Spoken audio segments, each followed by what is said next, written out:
Hello everyone and welcome back to Trekyards. I'm Captain Foley. And I'm of course Commander Cockings, and we defy you to guess what the ship we are looking at today is. Well, you're acting rather defiant today, Commander. Yeah, no, let me just stop you there. As an awful. Yes, today we are looking at, everyone guessed it, the USS Defiant, or the Defiant class from Star Trek Deep Space Nine.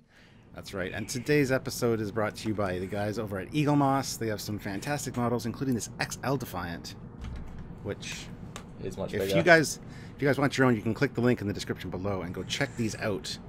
They're very cool. It's got the little one too. Look at that. So yeah, I got the little one too, but it's in the other room. So this is a tough little ship and a tougher, but I can force perspective than the same. It's kind of cool.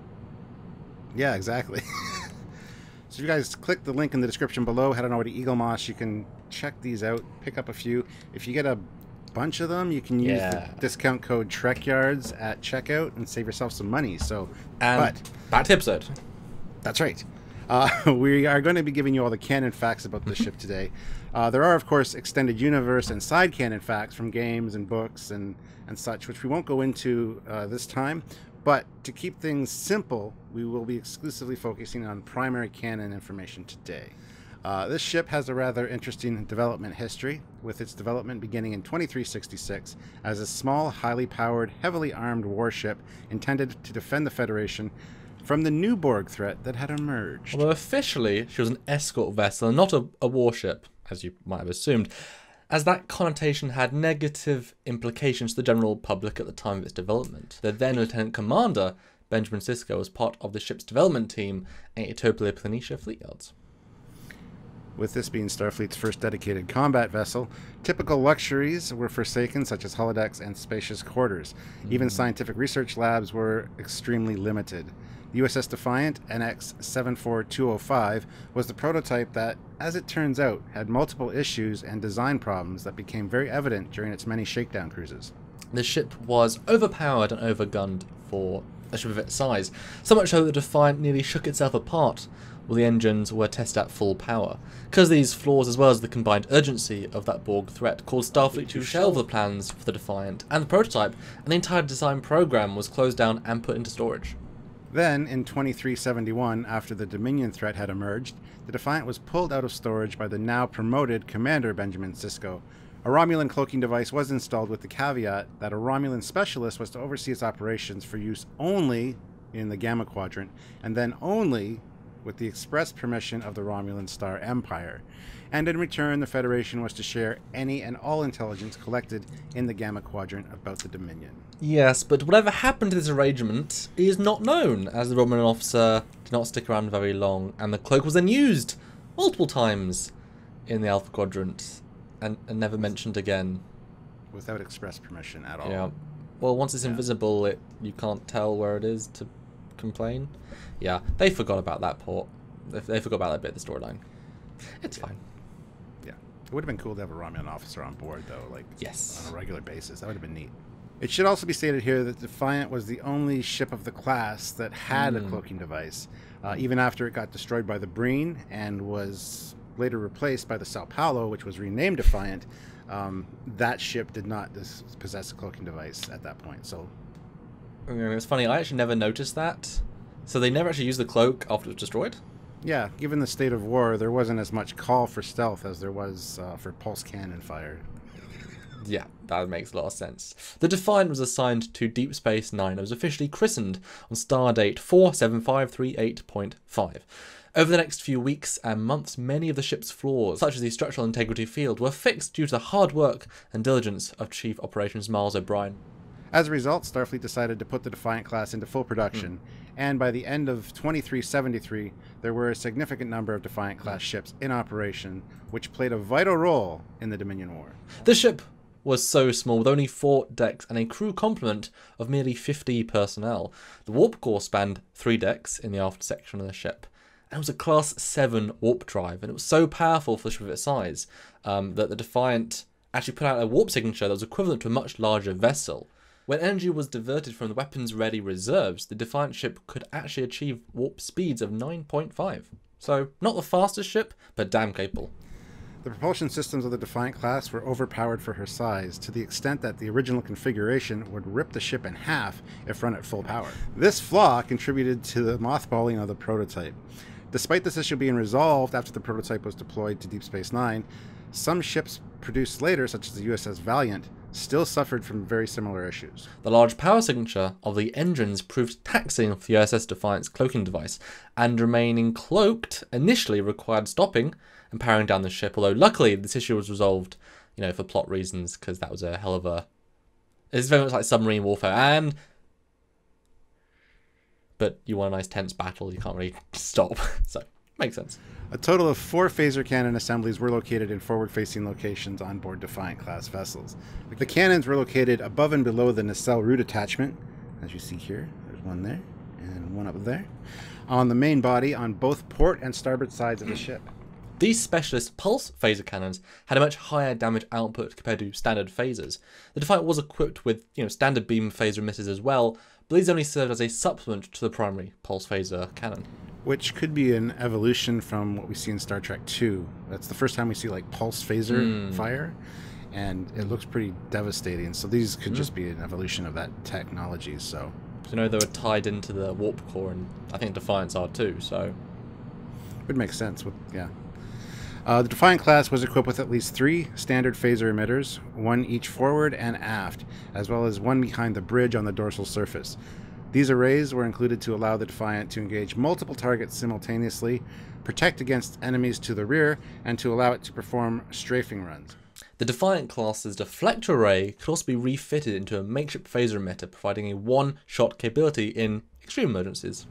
Yeah, so that's just the front part here, of course, which is interesting because originally this part was supposed to be detachable as a photon torpedo, like emergency weapons stream pod explosion weapons pod. So I wonder if they decided to not do that and went with that capability instead, which makes a little more sense. So you're saying it's a weapons pod, a deflector, and the docking port as well? It's everything all in one, that's right. And it's got a blinky on it as well, I think. Yeah, that docking port doesn't make any sense. There's no space. Yeah, but it's fine because beaming. It is fine. Anyway, Defiant-class vessels had a total of 6 torpedo launchers, 4 forward and 2 aft. The 4 forward launchers were located on the hull just ahead of each of the warp nacelles in dorsal and ventral pairs. The 2 aft torpedo launchers were tucked in near the back end of the warp nacelles. These torpedo launchers allowed the ship to fire both quantum torpedoes as well as standard photon torpedoes. Due to the militaristic nature of the Defiant class, the ship's interior design was most Spartan in Starfleet. With only 4 decks, the first deck was comprised of the main bridge, captain's ready room, 2 phaser cannons, transporter room, upper engineering, plasma exhaust vent, upper sensor array, officer and crew quarters, and deuterium storage. Deck 2 housed lower main engineering, main impulse engines, computer core, targeting sensors, mess hall, warp coils, sick bay, medical and science laboratory, transporter room 2, officer and crew quarters, and the warhead control room. And then Deck 3 was home to the main impulse engines, warhead impulse engines, shuttle bays 1 to 3, antimatter storage, cargo bays 1 to 4, 2 airlocks, aft torpedo magazine, warp coils, shuttle and cargo management, unit maintenance. And then Deck 4 comprised of the landing struts, navigational deflector, 2 phaser cannons, forward and aft torpedo magazines, 2 aft torpedo launchers, 1 forward torpedo launcher, lower sensor array, shuttle bay 1 and 2, exterior doors and elevator system, and the main tractor beam emitter.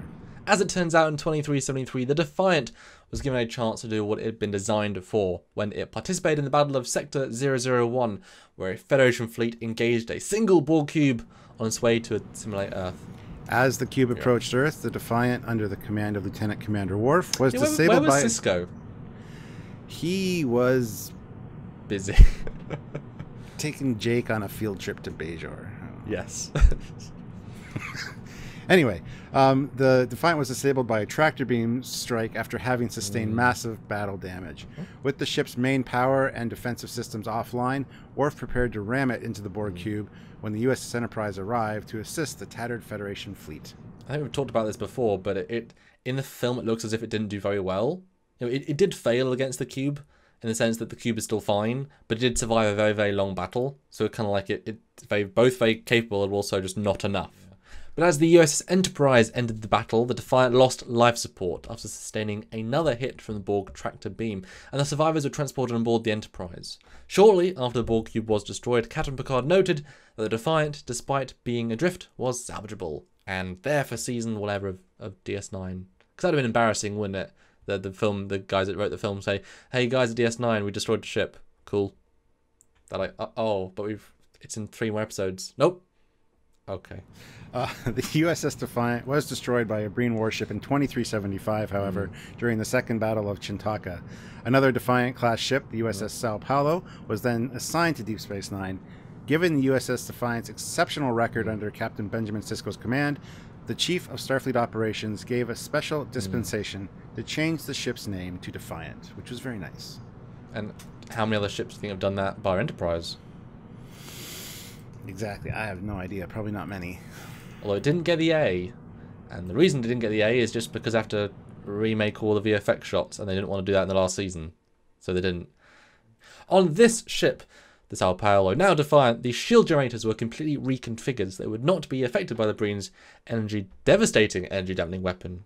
Because, I mean, they killed a hero like that. Big battle. However, unlike the original USS Defiant, as mentioned earlier, the ship was not equipped with the famous cloaking device.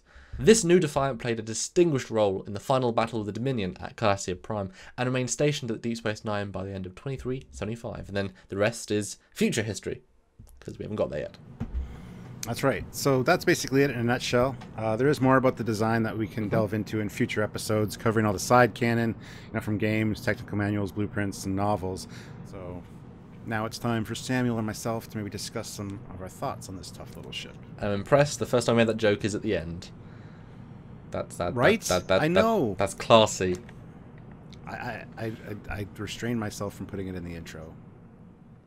But yeah, I guess my just final thoughts is this amazing ship. It's one of those ones that bucks the trend so thoroughly, and yet still maintains the trend so thoroughly.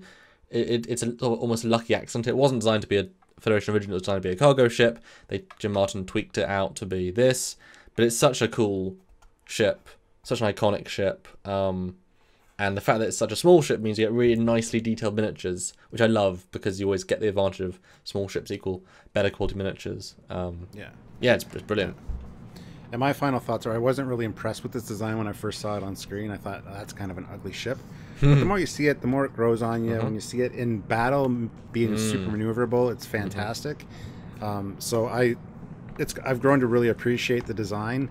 I think they made a few missteps with it, things they could have changed a little bit, maybe making it a little bit bigger, but it is meant to be small and maneuverable. So, and it is worth saying there's some interesting size controversy about the Defiant because it's meant to have 3 different sizes, and that's sort of behind the scenes thing we didn't get into, because there is a default size. There's when it docks at the station, it compared to other bigger ships. I mean, the size, there's a great story that someone said when it was fighting in Vorcha, and they said, yeah, we just couldn't scale it right because then you wouldn't see it. It wouldn't be so they had to adjust that. We tend to use the default CG scale or the original concept scale because that's how it was intended and then how it was used in most shots. And so I think we tend to go with the 150 meter scale, but you can argue for both. And there's that really awful graphic. It's great, but it's awful where the bridge is like this, and it's like this is the room, and it's like no. Yeah, and this is the warp core, like right in the middle. No, this is the bridge. Yeah. But it's a really, really cool ship, and we hope you guys enjoyed this and the new renders and the clips and a great script, and learned a lot in a good way. And don't forget, link in the description below to head on over to Eagle Moss if you want to get your own XL Defiant or regular small Defiant. Which is one of their better ones, absolutely. Absolutely, yeah. Yeah. And if you pick up a few things and when you're checking out, if you use the discount code Trekyards, all one word, you will get a discount and save yourself some money, and that really helps you out and us out. So please go ahead and thank you, do Eagle that. Moss. That's right.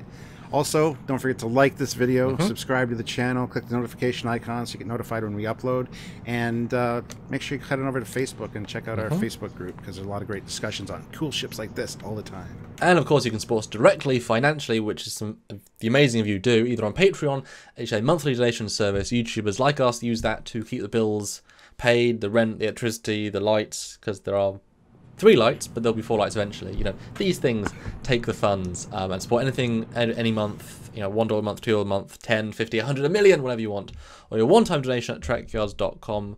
Find that donate button, click it, whatever you want, goes into our joint account, or join us in our YouTube lives and support us via super chats. We talk to the community about topics, about reviewing things, whatever, and we love those conversations, and you guys support us directly via that, and they're so important. So lots of great ways to help this channel keep going into the far distant future until we all can have our own personal life-size Defiant. Super chats will make that happen. Right. Anyway, guys, until next time. Disclaimer, it won't make it happen. Right. He's got the Defiant, I got the Sao Paulo. This one doesn't have a cloaking device, his does. Oh, until next time, guys. I'm Captain Foley. I am Commander Congress. Bye, guys. See you soon.